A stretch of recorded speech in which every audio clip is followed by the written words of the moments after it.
says, from today you are going to be Nelson. So henceforth, he would be known to the world as Nelson Mandela.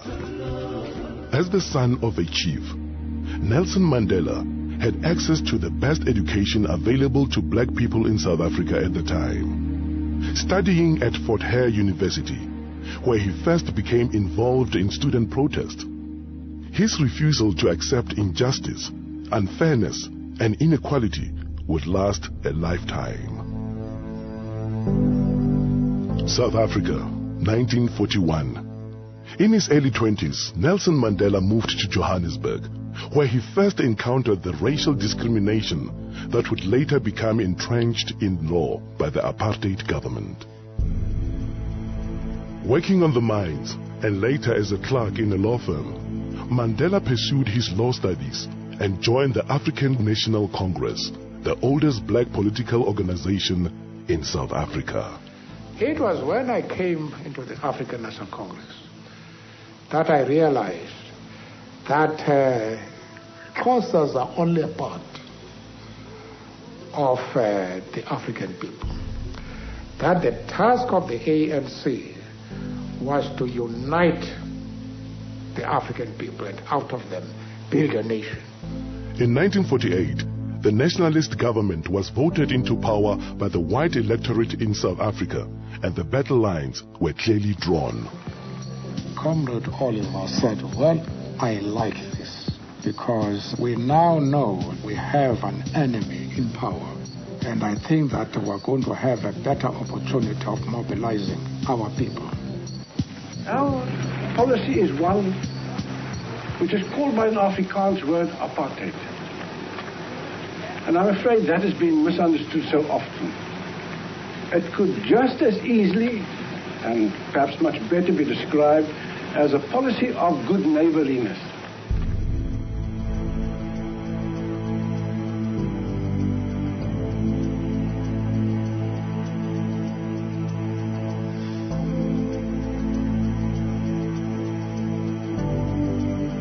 In 1955, the ANC and other organizations called upon people of all races to gather in Kliptown to approve the Freedom Charter, a blueprint for a free, democratic and multiracial South Africa, in which all races would be treated equally.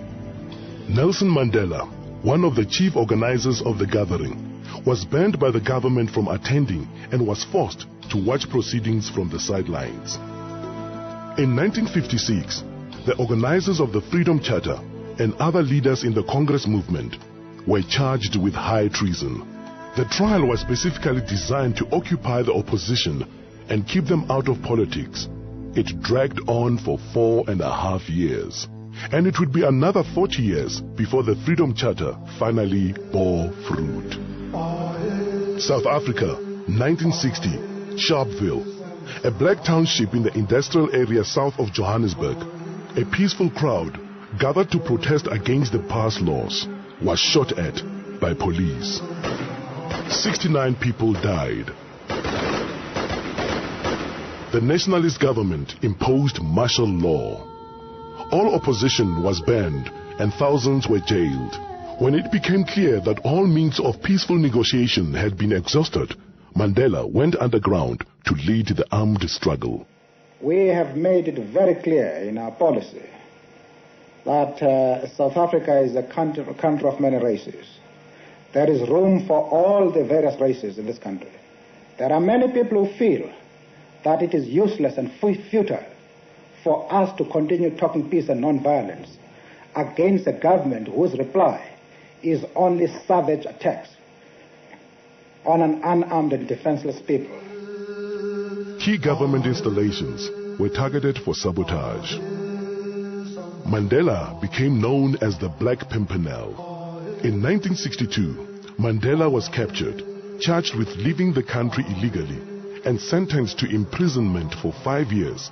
Shortly afterwards, his ANC comrades were captured with evidence which incriminated Mandela. He returned to court for the Rivonia trial, where he and 8 others faced a possible death penalty. The very speech which was made by Nelson consolidated the spirit of the people outside, because it was a defiant spirit. I have fought against white domination, and I have fought against black domination. I have cherished the idea of a democratic and free society in which all nations live together in harmony and with equal opportunity. It is an ideal which I hope to live for and to achieve. But if need be, it is an ideal for which I am prepared to die. When Nelson Mandela and several of his colleagues were sentenced to life imprisonment in 1964, the political convicts were sent to Robben Island, the bleak island prison off the Western Cape Coast. Nelson Mandela was 45 years old when he became prisoner number 466 of 1964. He would be in his early 70s before he would again be a free man.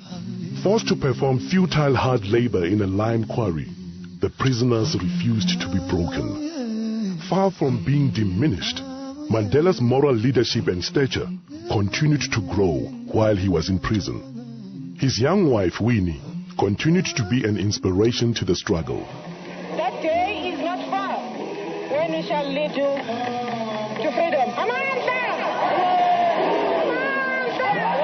Amanda! Away to power to the people. But the struggle against apartheid would continue for another quarter century.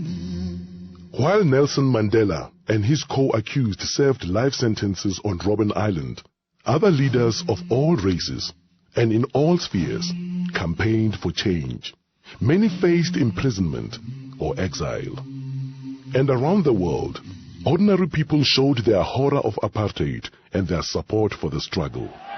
The purpose, friends, of this boycott is for the people of Britain to register on the widest possible scale their passionate protest against an evil and repulsive doctrine which says that a man's legal status, a man's political rights, a man's economic opportunities, a man's social position shall depend solely upon the color of his skin. But in 1976, Soweto school children marched in protest, and townships around the country erupted in violence. It was the beginning of the end for apartheid, but the struggle dragged on for more than a decade as the Afrikaner nationalist government clung to power. I've been lenient and patient. Don't push us too far. In the late 1980s, amid a tide of world pressure, the South African government was forced to accept the inevitable and began dismantling apartheid.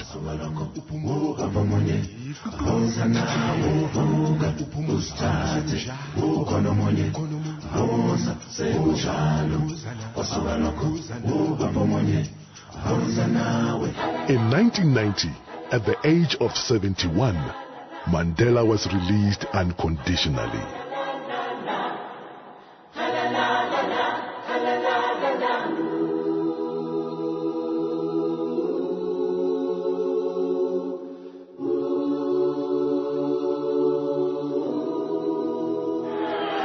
I stand here before you not as a prophet,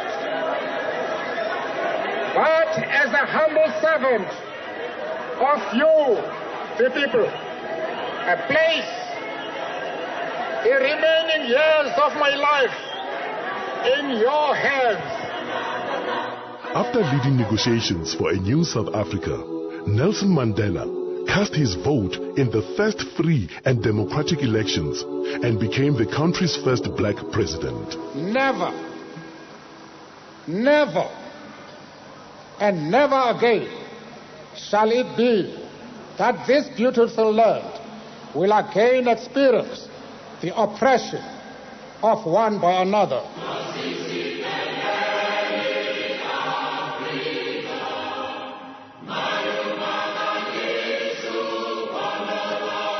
For the duration of his presidential term, and throughout what should have been a well-earned retirement, he has worked tirelessly to entrench the ideals he has so long stood for, becoming universally revered as an icon of leadership and humanity.